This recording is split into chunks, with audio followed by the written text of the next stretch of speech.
ಎಲ್ಲರಿಗೂ ನಮಸ್ಕಾರ ರೀ. ಹೆಂಗದಿರಿ? ನಾನು ಶ್ವೇತಾ. ಜಗತ್ನ್ಯಾಗ ನಡೆದಿರೋ ಸುದ್ದಿನ ನಮ್ಮ ಉತ್ತರ ಕರ್ನಾಟಕ ಭಾಷಾದಾಗ ಹೇಳಲಿಕ್ ಬಂದಿನಿ. ಮಸ್ತ್ ಚಾ ಕುಡ್ಕೋತ ಖಡಕ್ ಮಿರ್ಚಿ ಮಂಡಕ್ಕಿ ನೋಡ್ರಿ. ನೀವ್ ಏನಾರ ಹೇಳ್ರಪ್ಪ, ಸದನದಾಗ ಮೋಟಾ ಭಾಯ್ ಅವರನ್ನ ದಾಟಿ ಯಾರೂ ಹೋಗ್ಲಿಕ್ಕೆ ಸಾಧ್ಯನೇ ಇಲ್ಲ ಅಂತೀನಿ ನಾನು.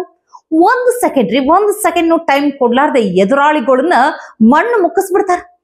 ನಿಮಗ ಆಲ್ರೆಡಿ ಈ ವಿಷಯ ಗೊತ್ತಾಗಿರ್ತೈತಿ. ಮೋದಿಜಿ ಸರ್ಕಾರ ಹೊಸ ಬಿಲ್ ಒಂದನ್ನ ತರ್ಲಿಕ್ಕ ಹೊಂಟೈತಿ. ಆದ್ರ ಅಮಿತ್ ಶಾ ಅವರು ಈ ಬಿಲ್ ಬಗ್ಗೆ ಮಾತಾಡಿದ್ದೇ ತಡ ಎದುರಾಳಿಗಳು ನಡಗ್ಲಿಕ್ಕೆ ಚಾಲು ಮಾಡಿಬಿಟ್ರಂತೀನಿ. भारत के संविधान का संशोधन करने वाले विधेयक को पुनर्स्थापित करने की अनुमति दी जाए। महोदय, मैं प्रस्ताव करता हूं कि जम्मू कश्मीर पुनर्गठन अधिनियम 2019 का संशोधन करने वाले विधेयक को पुनर्स्थापित करने की अनुमति दी जाए। महोदय, मैं प्रस्ताव करता हूं कि संघ राज्य क्षेत्र शासन अधिनियम 1963 का संशोधन करने वाले विधेयक को पुनर्स्थापित करने की मंजूरी दी जाए।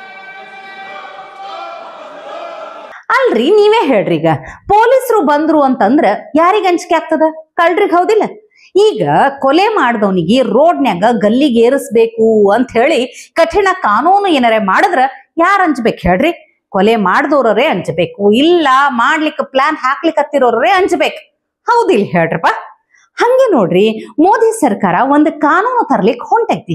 ಅದೇನು ಅಂತಂದ್ರ, ಈಗ CM ಮರೆ ಆಗಿರ್ಲಿ, PM ಮರೆ ಆಗಿರ್ಲಿ, ತಪ್ಪು ಮಾಡಿ ಅರೆಸ್ಟ್ ಆದ್ರು ಅಂತ ತಿಳ್ಕೊರಿ, 30 ದಿನದಾಗ ಬೇಲ್ ಸಿಕ್ತು ಅಂದ್ರ ಪರವಾಗಿಲ್ಲ. 31 ದಿನ ಆಯ್ತು ಅಂತ ತಿಳ್ಕೊರಿ, ಅವರು ತಮ್ಮ ಸ್ಥಾನಕ್ಕೆ ರಾಜೀನಾಮೆ ಕೊಡ್ಬೇಕು ಅಂತ ಹೇಳಿ. ಇದ್ರ ತಪ್ಪೇನಾರ ಅದೇನ್ ಹೇಳ್ರಪ್ಪ? ಕೇಜ್ರಿವಾಲ್ ಅಂತವ್ರು ಜೈಲ್ನಾಗ ಇದ್ಕೊಂಡೆ ಸರ್ಕಾರದ ಫೈಲ್ಸ್ ತಂದುಕೊಂಡು ಜೈಲ್ನಾಗ ಇದ್ಕೊಂಡೆ ಸರ್ಕಾರ ನಡೆಸ್ತಾರ ಅಂದ್ರೆ ಏನ್ ಅರ್ಥ? ಅದಕ್ಕೆ ನೋಡ್ರಿ, ಇಂಥವ್ರು ಇರಬಾರ್ದು ಅಂತ ಹೇಳಿ ಇಂಥ ಕಾನೂನು ತಂದ್ರು. ನೋಡ್ರಿ, ಈಗ ವಿರೋಧ ಪಕ್ಷದವ್ರಿಗೆ ಯಾಕೆ ಇಷ್ಟ ಅಂಜಿಕೆ ಚಾಲು ಆಗ್ಯದ? ಅಲ್ಲ, ಅದೇನು ಕಾಂಗ್ರೆಸ್ನವ್ರಿಗೆ ಅಷ್ಟೇ ಕಾನೂನು ತಂದಾರೇನು ಅಂಜಿಕೆ ಪಡ್ಲಿಕ್ಕ? ಅಲ್ಲಲ್ಲ. ಇದಾದ ಮೇಲೆ KC ವೇಣುಗೋಪಾಲ್ ಗೊತ್ತಲ್ಲ, ಅದೇ ನಮ್ಮ ರಾಹುಲ್ ಗಾಂಧಿ ಅವರ ಅತ್ಯಾಪ್ತ. ಈ ಮನುಷ್ಯ ಸುಮ್ಮನಿರುದ್ ಬಿಟ್ಟು ಅಮಿತ್ ಶಾ ಅವ್ರನ್ನ ಕೇಳ್ತಾರ ನೋಡ್ರಿ. KC ವೇಣುಗೋಪಾಲ್ ಏನ್ ಹೇಳ್ತಾರಂತಂದ್ರ, ಅಮಿತ್ ಶಾ ಗುಜರಾತಿನ ಗೃಹ ಮಂತ್ರಿ ಆಗಿದ್ರಲ್ಲ, ಅವಾಗ ಅವ್ರನ್ನ ಅರೆಸ್ಟ್ ಮಾಡಿದ್ರಲ್ಲ, ಅವಾಗ ನೈತಿಕತೆಯನ್ನು ಪ್ರದರ್ಶಿಸಿದ್ರ ಅಂತ ಕೇಳ್ತಾರ.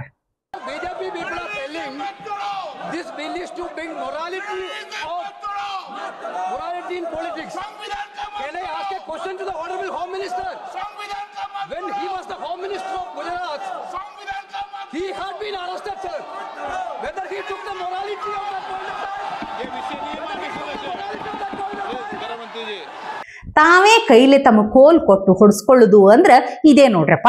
ಮೋಟಾ ಭಾಯ್ ಎದ್ದು ನಿಂತೇ ಬಿಟ್ರು.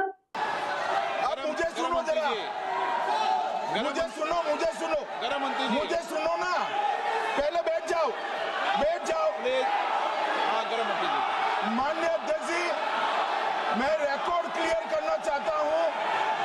मुझ पर झूठे आरोप लगाए तब अरेस्ट होने के पहले मैंने नैतिकता के मूल्यों का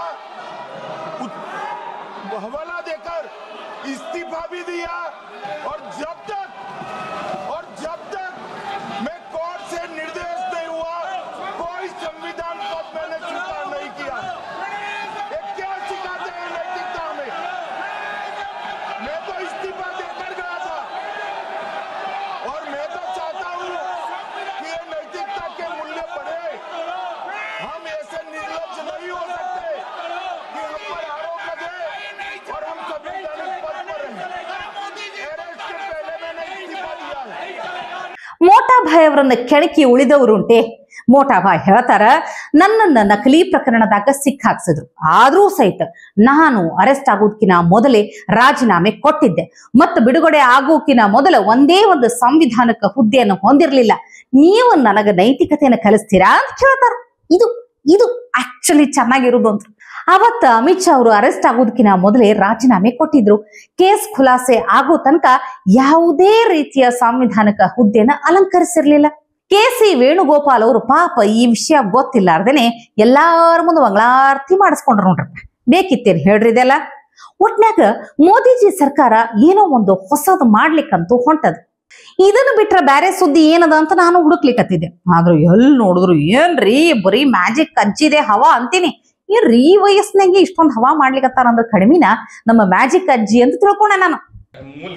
ಮೂಲದಿಂದ ಬರುವ ನೀವು ಕಂಪ್ಲೇಂಟ್ ಕೊಡ್ತೀರಿ. ಅನನ್ಯ ಭಟ್ ಅನಿಲ್ ಭಟ್ಗೆ ಹುಟ್ಟಿದ ಮಗಳು. ನೀವು ಯಾವಾಗ ಮದುವೆ ಆಯ್ತು ನಮ್ಮ ಅನಿಲ್ ಭಟ್ ಅವರಿಗೆ? ಯಾವಾಗ ಮದುವೆ? 82-83 ಅಲ್ಲಿ. ಅನಿಲ್ ಭಟ್ ಅವರು ಯಾವ ಊರವರು? ಅವ್ರು ಮಂಗಳೂರಿನವರು. ಮಂಗಳೂರಲ್ಲಿ ಎಲ್ಲಿ ಸ್ಪೆಸಿಫಿಕ್ ಆಗಿ? ಸುರತ್ ಕಲ್ಲು. ನಿಮ್ಗೆ ಅವ್ರಿಗೆ ಹೇಗೆ ಪರಿಚಯ ಆಯ್ತು? ಹಾಗಾದ್ರೆ ಅನಿಲ್ ಭಟ್ಗೂ ನಿಮ್ಗೆ ಹೇಗೆ ಪರಿಚಯ ಆಯ್ತು? ಲಿವಿಂಗ್ ಟುಗೆದರ್ ರಿಲೇಶನ್ಶಿಪ್ ಅಂದ್ರೆ ಹೇಗೆ ಪರಿಚಯ? ಅವರು ನನಗೆ ಲಿವಿಂಗ್ ಟುಗೆದರ್ ಅಂತ ನಾನು ಹೇಳಿಲ್ಲ. ಅವರು ನನ್ನ ಗಂಡ. ಅವರು ಮನೆಯಲ್ಲಿ ಯಾರಿಗೂ ಗೊತ್ತಿಲ್ಲ. ಸೊ ಗೊತ್ತಿಲ್ಲದೆ ನೀವು ಮದುವೆ ಆಗಿದೆ? ಹೌದು. ಆವಾಗ ನಾನು ಫೋಟೋ ತೆಗೆದುಕೊಳ್ಳುವಂತ ಸ್ಟೇಜ್ ಅಲ್ಲಿ ಇರ್ಲಿಲ್ಲ. ನನ್ನ ಫ್ಯಾಮಿಲಿಯಲ್ಲಿ ನನ್ನ ತಾಯಿಯ ಫೋಟೋ ನನಗೆ ಮೊನ್ನೆ ನಾನು ಒಂದು ಕಡೆಯಿಂದ ನಾನು ತೆಗೆದುಕೊಂಡಿರೋದು. ಅಜ್ಜಿ ಅಜ್ಜಿ ಸ್ವಲ್ಪ ಸಾವಕಾಶ ಯಾಕಿಷ್ಟ ಟೆನ್ಷನ್ ತಗೋತೀರಿ ನೀವ? ಸ್ವಲ್ಪ ಸಮಾಧಾನ ಮಾಡ್ಕೋರಿಲ್ಲ. ಈ ರಿಪೋರ್ಟರ್ಗಳು ಅದ್ ಯಾಕೆ ಟೆನ್ಷನ್ ಕೊಡ್ತಾರೋ ಏನೋ ಅಜ್ಜಿಗೆ. ಏನ್ ನೀವು ಹೇಳ್ರಿ ಅಜ್ಜಿ? Rangaprasad first wife. ಅಲ್ಲಲ್ಲ, ಇವರು ರಂಗಪ್ರಸಾದ್ ಫಸ್ಟ್ ವೈಫ್ ಆಗಿದ್ರೆ ಇವ್ರು ಯಾರು? ಇದು ನಮ್ಮ ಅಮ್ಮ. ಓಕೆ, ರಂಗಪ್ರಸಾದ್ ಫಸ್ಟ್ ವೈಫ್ ಆಗಿದ್ರೆ ನೀವು ಮದುವೆ ಆಗಿದ್ದು ಇವ್ರಿಗೆಲ್ಲ ಯಾರಿಗೂ ಗೊತ್ತೇ ಇಲ್ವಾ? ಯಾರು ಮದುವೆ ಆಗಿರೋದು? ನೀವು ಮದುವೆ ಆಗಿದ್ದೀರಿ. ಯಾರನ್ನ ಮದುವೆ ಆಗಿರೋದು? ನೀವು ಯಾಕೆ ಈ ರೀತಿ ಕ್ವಶನ್ ಹಾಕ್ತಾ ಇದ್ದೀರಾ? ಈಗ ನೀವು ಕ್ವಶನ್ ಯಾವ ರೀತಿಯಲ್ಲಿ ಹಾಕ್ತಾ ಇದ್ದೀರಾ? ನಾನು ಮದುವೆ ಆಗಿದ್ದೀನಿ ಅನ್ನೋದಕ್ಕೆ ನಾನು ಹೇಳಿದಿನ ನಾನು ಲಿವಿಂಗ್ ಟುಗೆದರ್ ಅಲ್ಲಿ ಇದ್ದೀನಿ ಅಂತ ಹೇಳಿದ್ದು. ನಾನು ಮದುವೆ ಆಗಿರೋದು ಅನಿಲ್ ಭಟ್ಟನ ಮಾತ್ರ. ಗೊತ್ತಾಯ್ತಾ? ಸುಮ್ನ ಕನ್ಫ್ಯೂಸ್ ಮಾಡ್ತೀರಪ್ಪ ನೀವ. ಅವರು ಲಗ್ನ ಆಗಿದ್ದು ಅನಿಲ್ ಭಟ್ಟನ್ ಮಾತ್ರ. ಉಳಿದವ್ರ ಜೊತೆ ಜಸ್ಟ್ ಲಿವಿಂಗ್ ಟುಗೆದರ್. ಮತ್ತ ಅದ್ರ ಬಗ್ಗೆ ಹೆಚ್ಚು ಕೇಳಕ್ ಹೋಗ್ಬೇಡ್ರಿ. ಮುಂದ್ ಹೇಳ್ರಿ ಅಜ್ಜಿ ನೀವು, ನಾ ಕೇಳ್ತೀನಿ. ಬಟ್ ನೀವ್ ಹೇಳೋ ಪ್ರಕಾರ ಅನನ್ಯ ಭಟ್ ಹುಟ್ಟಿದ್ದು ಯಾವ ವರ್ಷದಲ್ಲಿ? 83 ಅಲ್ಲಿ. ಹುಟ್ಟಿದ ನಂತರ ಆ ಮಗು ಏನ್ ಮಾಡಿದ್ರಿ? ಆ ಮಗುವನ್ನ ನದಿಯಲ್ಲಿ ತಗೊಂಡು ಹೋಗಿ ಬಿಟ್ಟಿದ್ರು. ಯಾರು ಬಿಟ್ಟಿದ್ರು? ಯಾರು ಬಿಟ್ಟಿದ್ಯಾರು? ನಾನೇ ಅಂತ ಹೇಳಿದ್ರು. ಆದ್ರೆ ಅದನ್ನ ನಾನು ಯಾರು ಅಂತ ನಾನು ನಿಮಗೆ ಹೇಳಕ್ ಆಗಲ್ಲ. ನಾನು ಹೇಳೋದು ಇಲ್ಲ. ಅಷ್ಟೇ ಇದಕ್ಕಿಂತ ಜಾಸ್ತಿ ಹೇಳಲಿಕ್ಕೆ ಆಗಲ್ಲ. ನೀವೇ ಕಂಡು ಹಿಡ್ಕೊಳ್ರಿ. ಅಜ್ಜಿ ಹೊಸ ಟಾಸ್ಕ್ ಕೊಟ್ಟಾರ. ಆದ್ರೂ ನನಗೆ ಯಾಕೋ ಡೌಟ್. ಮ್ಯಾಜಿಕ್ ಅಜ್ಜಿ ಹಿಂದಿನ ದಿನ ನೈಟ್ ಏನರೇ ಬಾಹುಬಲಿ ಸಿನಿಮಾ ನೋಡ್ಕೊಂಡ್ ಬಂದ್ರ ಹೆಂಗಂತ ಈ ಮಗುನ ನದಿಯಾಗ ಬಿಟ್ರಂತ. ಸಾರಿ ಕೆರೆ. ಅದು ಬಾಹುಬಲಿ ಅಲ್ಲೇನ್ರಿ ಬಿಗ್ ಬಜೆಟ್ ಮೂವಿ ಐತ್ರಪ್ಪ. ಅಲ್ಲಿ ನದಿ ಬರ್ತೈತಿ. ಇದು ಸ್ವಲ್ಪ ಲೋ ಬಜೆಟ್ ಐತಿ, ಹಿಂಗಾಗಿ ಇಲ್ಲಿ ಕೆರೆ ಬಂದದ.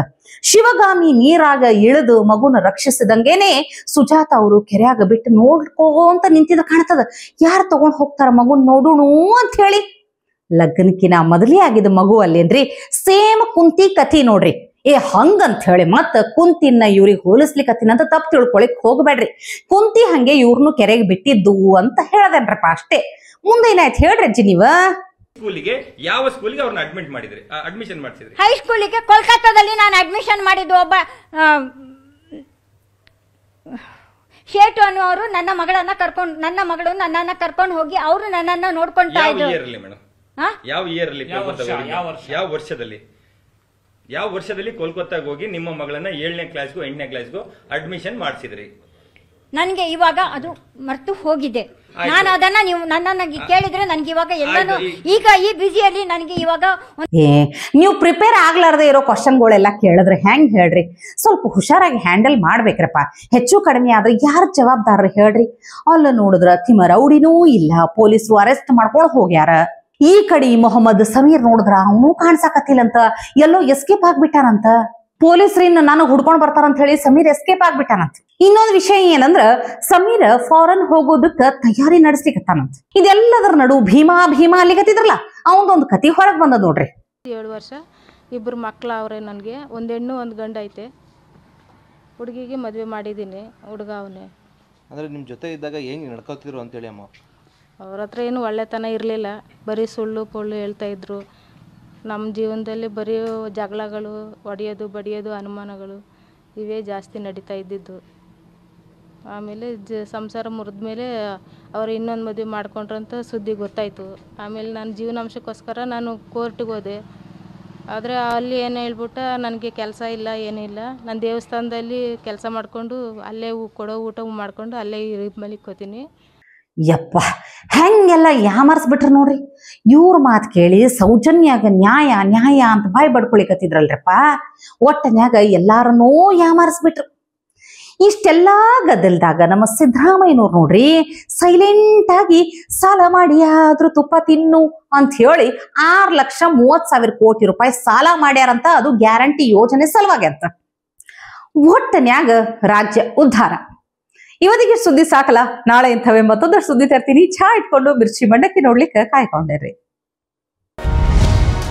ಟಿವಿ ವಿಕ್ರಮ, ದೇಶ ನಿಮ್ಮ ಕೈಯಲ್ಲಿ. ಈ ಕಾರ್ಯಕ್ರಮ ನಿಮಗೆ ಇಷ್ಟ ಆಗಿದ್ದಲ್ಲಿ ಲೈಕ್, ಶೇರ್ ಹಾಗೂ ಕಮೆಂಟ್ ಮಾಡಿ. ಟಿವಿ ವಿಕ್ರಮದ ಕಾರ್ಯಕ್ರಮಗಳನ್ನು ನಿರಂತರವಾಗಿ ವೀಕ್ಷಿಸಲು ಸಬ್ಸ್ಕ್ರೈಬ್ ಮಾಡಿ, ಬೆಲ್ ಐಕನ್ ಒತ್ತಿ.